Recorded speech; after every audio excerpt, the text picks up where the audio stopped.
Dave, the Brewers are going with a lefty opener potentially for a little bit longer. When you think about just kind of Shohei Ohtani, what you saw from him in the DS, him hoping to make just a few adjustments, is there something that will stand out to you that will kind of show, maybe not results-wise, but something's kind of clicked and he's getting back on track offensively? Yeah, I think obviously, those guys, make sense that they're opening with Ashby. I think as far as Shohei, I think just have a consistent approach. The Phillies, they pitched him tough. We expect these guys going to do the same thing. I think just having a consistent approach and kind of what you're hunting is what all I'm looking for. And that's with all of our players, and kind of have an idea what you're trying to do and not trying to chase your tail, because then you start, being spiking, being predictable, and being pitchable. So, yeah, but I expect good things from Shohei this series.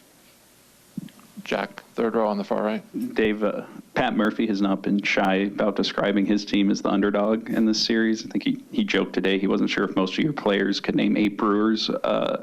Has this been a concern at all for you, just in the way these teams are viewed perception-wise publicly, that you guys are taking them lightly at all? No, not a concern at all. That's just kind of how Murph is.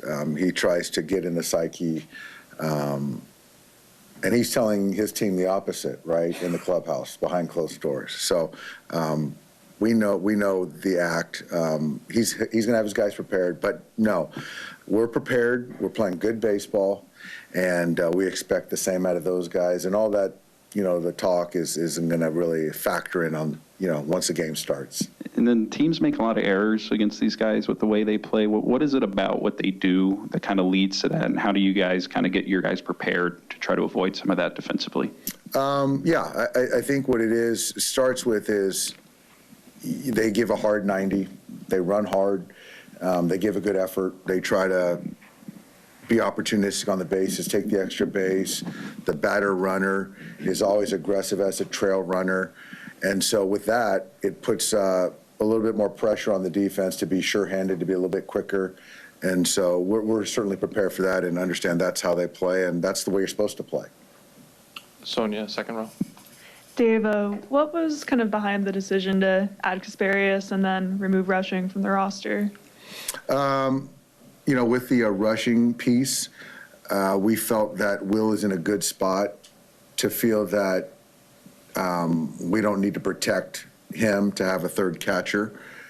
With Ben, we just felt that having another right-hander to sort of be able to, take down a certain part of their lineup if needed. And Ben was pitching the World Series last year, so he's got some experience as well.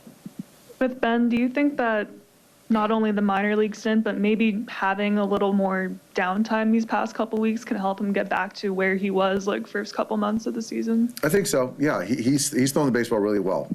We've seen it in the lives, and started off well.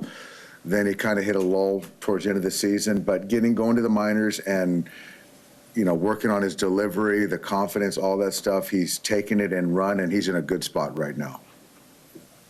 Anthony in the front row. How do you anticipate using Kershaw this series? I think with Clayton, I feel that you can use him against lefties, righties. I would say potentially it's a multi-inning situation. I don't really know the leverage plus or minus, but yeah, he's going to be available for whatever is asked of him. Let's go up to Bill and then Jason, both in the fourth row.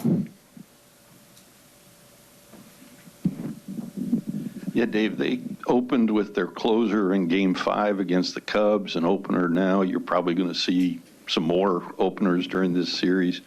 How unpredictable are they pitching-wise, and what challenges does that create? I think it's not unpredictable because I think that, the strength of this team currently is their pen. So how do they take down as many outs from their pen as possible is probably their MO. So it's not unpredictable. We're expecting it. I do feel that we have a lot of guys on our team that are pretty neutral, and so it's going to be hard to set up lanes for them to get sort of matchups consistently. So I feel that, we're equipped to take on anything they throw at us. Jason? Dave, you're in the middle of an October where you have a chance to do something that no team has done in 25 years, and that is repeat. What have you learned this year about why that's so hard? And is there anything about your approach to this season that maybe was different from 2021? It's hard because certainly the playoff format doesn't lend itself to just getting into the championship series and getting to the World Series. So that in itself makes it more difficult.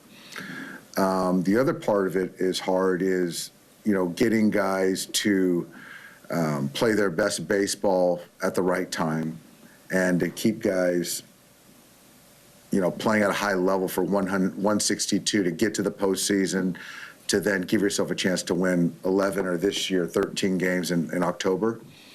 What have I learned? I've learned that you've got to kind of give players grace at points during the season to appreciate the human side of it's hard to play every game like it's Game 7 in April, but know when to kind of turn it on. And I do think that, in that series in Baltimore, we turned it on from that point on. Even losing that series 2 out of 3 to the Orioles, we still turned it on. Let's go to Steve on the right side of the third row. Just the roster adjustment, Casparius going in, was that just a matter of longer series, getting another arm in, or the reason? As far as who? Casparius. Yeah, that's more of driven by the 7-game series, and then going with 2 catchers versus the 3. Second row. Yeah, Dave, since you brought up that Baltimore series, what was it about your message there that you think resonated with this team? I think just giving everyone permission to let go of the prior, call it 5 months of the year, the inconsistencies of play, offloading all that stuff, myself included, to then go from that point forward and to play like a team that's going to the postseason, and how do we prepare and play like that? And it's hard to do that when you're carrying baggage of recency. And I think that we're all guilty of, at that point in time, carrying the here we go again type thing in all facets of the game. Come back to Kirsten in the second row. Dave, just quickly for Andy Pages, do you think how the NLDS ended, do you think there's something there that can kind of just ignite for him to get going here this October? I hope so. I hope it's a confidence builder for him. Seeing his work, talking to him, he's in a good headspace, which I like. So yeah, I mean, he's been around a long time. As far as the last couple of years, played in playoff games. So they're going to attack him with velocity. So, we'll see. But I do think his confidence is starting to tick up. Mike, down in the front. Dave, you got through the postseason last year with the rotation pretty much on fumes there at the end. Just how reinforcing is it for you right now to have the number of options you have kind of lined up? It's huge. It's a completely different construction as far as,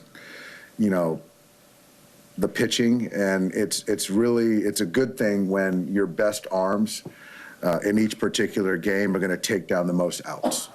And so that's where we're at right now this year, where last year, knowing that your starter wasn't going to take down the most outs in most cases, tougher to navigate. So this is a much better situation, but we got to go out there and play well too. And how much did getting Blake Snell last winter play into that, and adding to that depth?